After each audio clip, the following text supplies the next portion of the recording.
వారు అమర్ గారి గురించి ఏం మాట్లాడారో ఫస్ట్ ఒకసారి చూపించండి. అసలు ఈ వివాదం ఎలా మొదలైంది? అమర్ మాట్లాడుతున్నారు ఏంటి? పాయకరావుపేట అనిత వాళ్ళ ఇంటికి వెళ్తే, హోంమంత్రి ఇంటికి వెళ్తే మొన్న పేర్లు ఎందుకులేండి, మొన్న ఎవడో మాట్లాడుతున్నారు. పేర్లు ఎందుకులేండి, మొన్న ఎవడో మాట్లాడుతున్నాడు.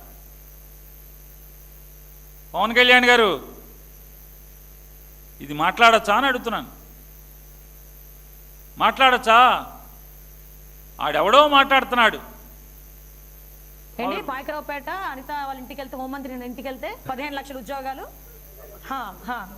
అంటే గుడ్డు పగల కొట్టడం కూడా మాకొచ్చు, గుడ్లు పగల కొట్టడం అన్ని కూడా మాకొచ్చు. ఇండస్ట్రియల్ మినిస్టర్గా పకోడీ బజ్జీ కొట్లు, లేకపోతే ఇంకోటి ఏంటి ఆ రోజు ఏదో చేసే సమోసాల కొట్లు ఏదో చేశాడు. మా వాళ్ళు చెప్తారు బాగా మంచిగా. ఆ పానీపూరి బళ్ళు అవి కాదు నేను తీసుకొచ్చినవి. P4 విధానంలో బంగారు కుటుంబాలను తయారు చేయాలని మార్గదర్శులతో కూడా వెళ్ళి ఆ దళిత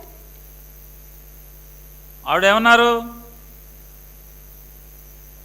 ఈ రాష్ట్రానికి మంత్రిగా పనిచేసినటువంటి వ్యక్తిని వారేమంటారు? ఆడు ఈడు, గుడ్లు కాకపోతే ఏది కావాలంటే అది పగల కొట్టుకోండి. అనిత గారు ఎవరు వద్దన్నారు? నీ ఇష్టం, గుడ్లు కాకపోతే గుడ్లు పగల కొట్టుకోండి, ఆమ్లెట్లు వేసుకోండి, లేకపోతే దాన్ని ఏమంటారు ఫ్రైడ్ రైస్ చేసుకోవచ్చు, అండా బుర్జీ చేసుకోవచ్చు, ఏం కావాలంటే అది చేసుకోండి, ఎవడు వద్దనలా. కాకపోతే నోటికి హద్దు ఉండాలి కదా అండి మంత్రి గారు.